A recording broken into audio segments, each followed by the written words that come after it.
Hello. Hey, hello there. Hey.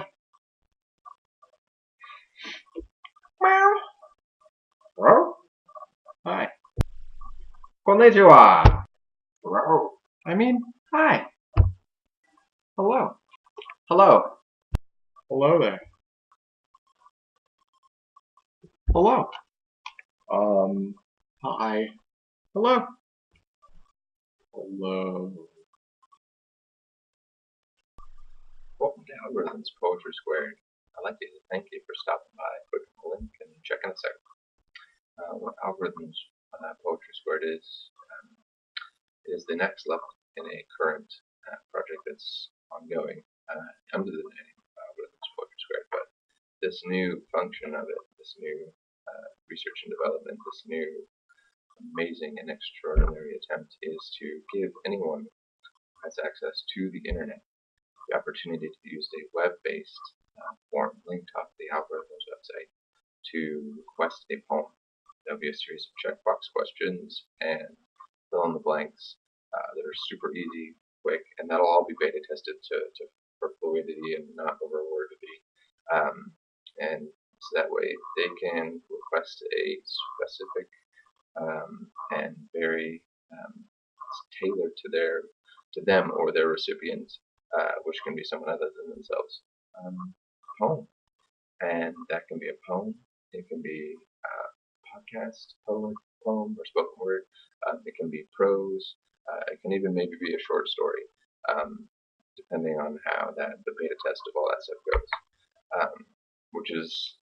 It's awesome. So why now? Why now? Why now? The beta testing that I've done, we'll just call it that, after several months of sending poems out to various websites, off of my blog and off of my Spreaker and Twitter, I finally got some good feedback and enough feedback to say that we're ready to get this thing going.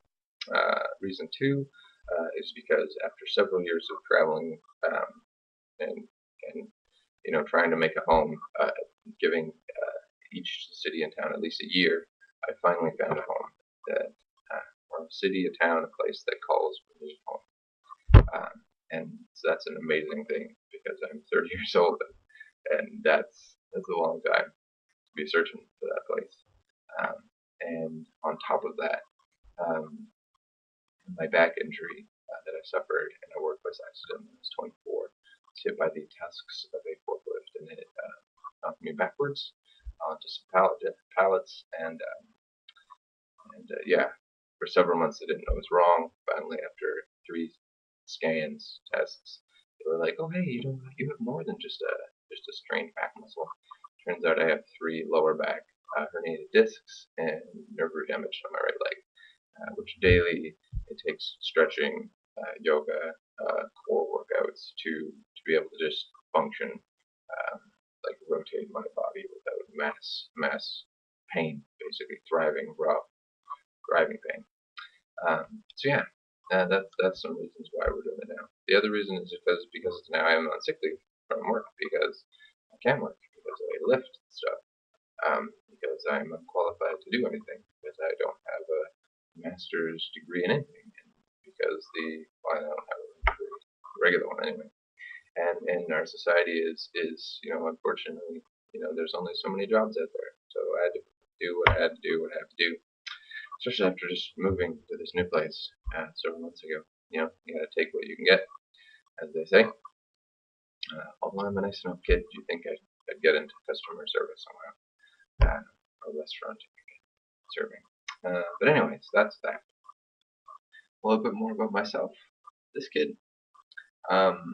I'm a poet, and I grew up in a small town, and poetry helps me heal through most of my trauma, which includes, but not done by my family, childhood abuse, what we classify now as sexual trauma, which was not cool in any way, but that helps me live through other people's shoes to be able to write better, and as well so does some of the other things that happen, like bullying. I was the only fat kid growing up, although I'm not now. Um, Lots of healthy eating and yeah, basically watching myself, cooking for myself. Because, well, when you have an injury like me, you really can't do a whole lot sometimes. And most of the time when the injury is actually flared up as much as it is now. But anyway, yes, growing up bullied, not cool. But at least it was before today, where now it's done through cyberbullying as well, like texting and email, which is terrible. And I can understand. I can understand. Not cool. Which is why I'm so against bullying and other forms of prejudice and social stigmas and those types of things. So anyway, grew up bullied into high school, and yeah, it happened in all manner of life. I was the only fat kid in my church. I was the only fat kid in my family and in my school. Um, so the bullying ranged from there goes Juton, the fat kid, to having people throwing rocks at me on my way to school, to basically having people spread malicious lies and rumors and slander, and, well, whatever. Anyway, working through that, which is awesome. And then working through depression, being alone for most of my adult life. I don't have any friends that, well, I mean, I have a couple of them, but they're always in different places because I only spend, a year or so in one particular city before trying to find home. But now I do have a home, and I do have a friend, a couple of friends actually. But yeah, I don't want to bother them with this because this is about what I do and me, and yeah, I generally don't want to bother people. I just want to help people. That's just part of who I am. So yes, working through depression, and I never really was suicidal or anything like that. But I wrote about it because I can be there with the imagination. And on top of that, even as a male, this is narrow, but hopefully this will help other people. Is I had an eating disorder for about 15 years after I really did realize something in my brain that I was fat, and that in order to get out of this bullying and to be accepted by other people, I had to look a certain way. I had to be thin. I had to have a six pack. I had to be handsome. Well, at 30 years old now, 15 years, well, just 2 years out from recovering from the eating disorder, I still don't have a six pack, and I'm totally okay with that. In fact, I now work for a health food store, and I'm totally okay with eating. Yeah, I put on about 45 pounds, and since then I was pretty tiny. I was like 129, 131 pounds at my lowest, at 6.5 feet tall almost. It was, yeah. What sparked it for me was a friend at the time said that I looked like anorexic holocaust, an anorexic holocaust, a skeletal victim, something like that, and that hit home. And from there, I realized that I probably should go into treatment and recover.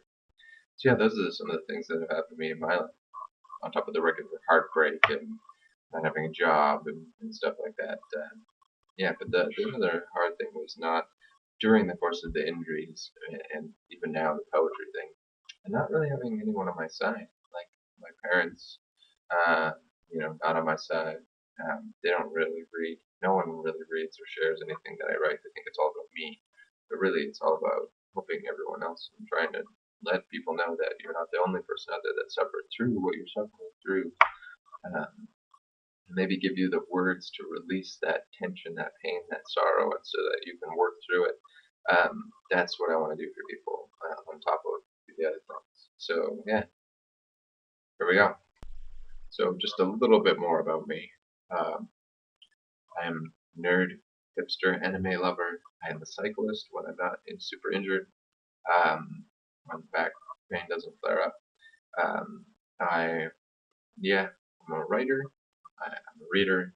I'm a hopelessly romantic kind of guy who never gave up on his morals and didn't even start drinking until he was 30 years old. But now that doesn't even work anymore.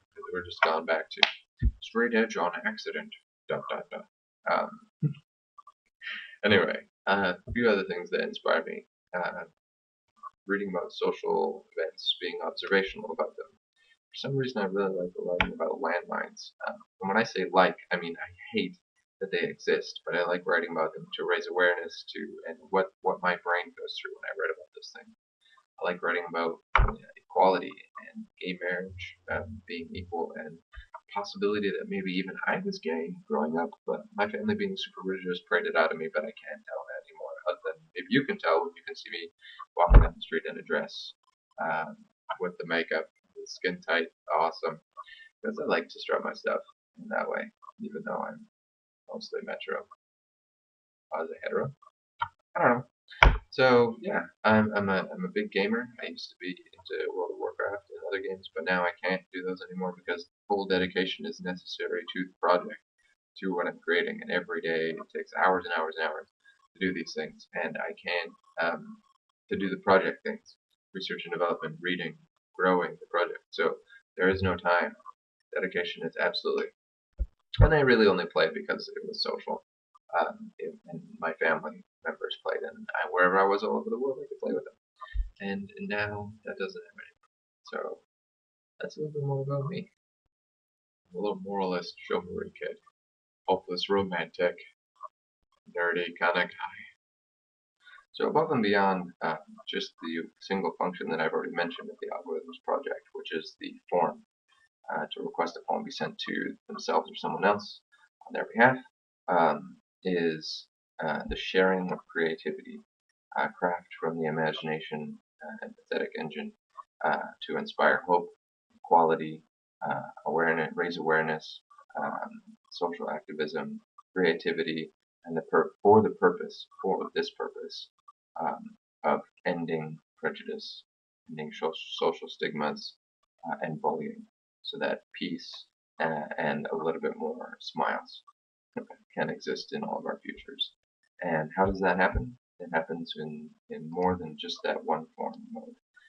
And currently it happens in the creation of workshops done in podcasts and hopefully done live in the future that can be requested by various educational institutions and stuff like that. And on top of that, there is also the daily distribution of podcasts.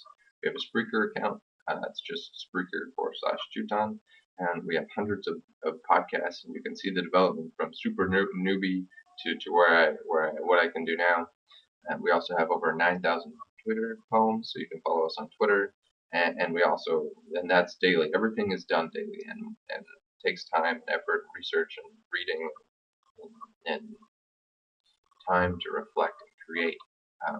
And so we have the podcast poetry and workshops. We have prose and poetry blog, and we have Twitter. And on top of that, we also have SoundCloud, which we put our stuff on. And on top of that, we have a short story blog. Actually, we have 3 of them, but they're not in full mode right now because I'm working on getting this live. And that's in the Forever Fantasies, and that's a series of novels which started on the principle that everyone is equal, and anyone can be a hero. So anyone, if you're a troll to a dwarf, a goblin, an elf, a vampire, you can be the good guy. You can choose to be the moral hero, the protagonist that says, I save other people, even if it's done in a really weird way.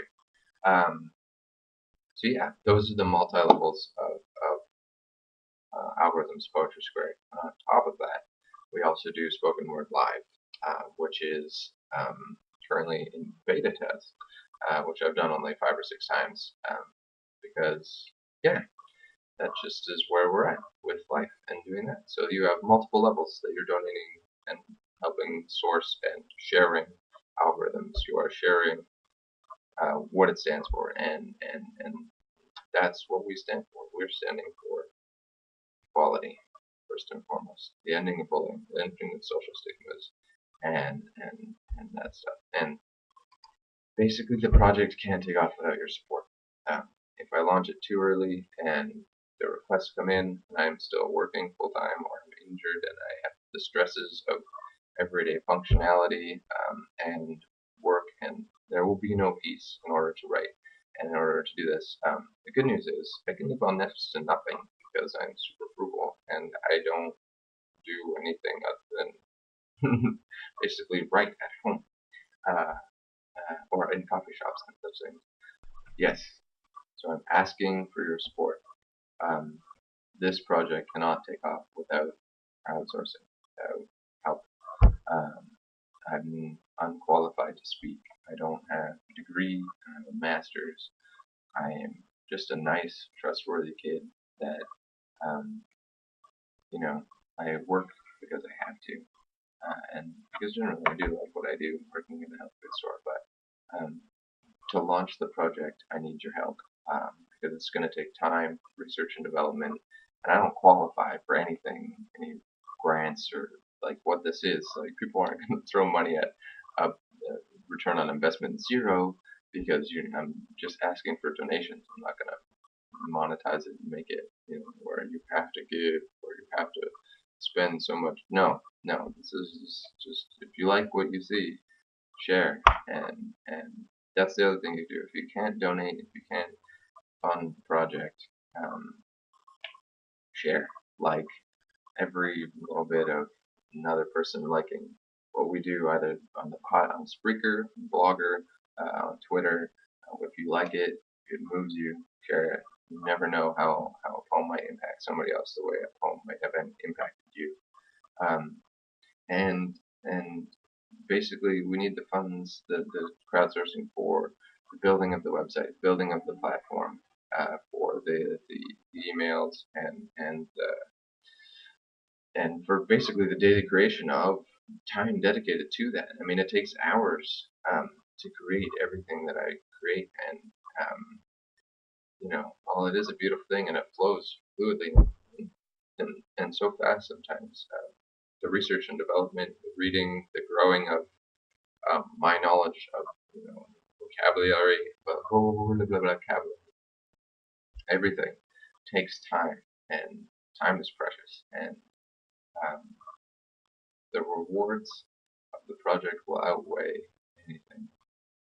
Like it can move people's lives. It can open their wounds with words that they've never been able to find maybe themselves, and allows them to move through the sorrow of these deep traumas, and that in itself is worthy of your donations, of my time, of the creation, of the dedication that is what it is that I do. And yeah, it's amazing. So let's do this. So in closing, much like people are building a CD that you guys support for them to upload and stuff like that, this is so, I can't stress how this is so much more than just a CD that people can purchase. This is every podcast, every workshop, every poem people can download. They can have it for free. They can have it forever. And that is to move them in whatever way they want, and when they need it. And it's yeah. So I hope that you logic it out, you scheme it in your mind that kind of way, that this is so much more, because this is a daily adventure. Every day you can log in to Spreaker or to Blogger or to Twitter, and you can see the progression. You can get in touch with what is happening, and you can feel it, and you can grow with it and witness it and be attached to it. And that is an amazing endeavor. I believe in not, I mean, growing up a black sheep and having no one share, no friends to share or like or comment on anything that I create, and my family doesn't believe in me. I believe in what I create. I don't have any self-esteem anymore. I don't have any confidence. All I have is the courage to say I am, and I believe in what I do. I don't believe in me, like this person, but I believe in what I create and how it gets created, and the beauty and power that it has. And so when you're giving to a project that is endlessly creating, endlessly ongoing. I mentioned the Forever Fantasies in the spiel down below, and that is a world that I created, which again is based on everyone is equal, every race, anyone can be a good guy. You're a vampire to a troll to a night elf to a whatever, you can all be a good guy, and that was the original creation, and there's a blog, one of my blogs, the World's Over Journal, is the rough draft of the a journal entry from the character, and the last entry in that journal will be the first word of the novel. And if you guys donate to this, I mean, that's going to happen too. I mean, that's going to go live from just the journal entries into the novel, which is a 4-part series, and it's already 150 pages into its first draft, and it's, you know, I think it's like 250, I don't know, it's a couple hundred pages. I use Jart as my editor writer, so I can't tell because it doesn't have a little button that's so easily found that I don't want to check all the time because that would just drive me mental. I'm a perfectionist with what I do. So anyway, that's what you're giving to. You're giving to the dedication that is what's created by me, and every day you can log in and see more of it. So again, if you can't share, or if you can't donate, share, like, link, enjoy, let it move you. Find the topics, the things that read the titles that might move you in certain ways, and go dive into it and see what happens. Grow in yourself, and as I grow and learn and am empowered to create more of what it is that I create. So thanks for stopping by. Thanks for reading. Click on down, scroll down, read more of if I sounded info, crazy banter, errand type of person. My name is Juton for the Algorithms project. I hope this takes off because it would be exciting to be able to create what I create forever. And yeah, thank you guys. Have a great rest of your day. This has been the first video, the video for the crowdsourcing. I'll have updates as to where we're going, what we're doing with the project. Just remember that every share, every donation, no matter how big or how small, is going towards the creativity ongoing of something that you can get attached to and you can trust to be there and move you in certain ways. And so if you enjoy, thanks. My name is Juton again. Have a great day, everybody.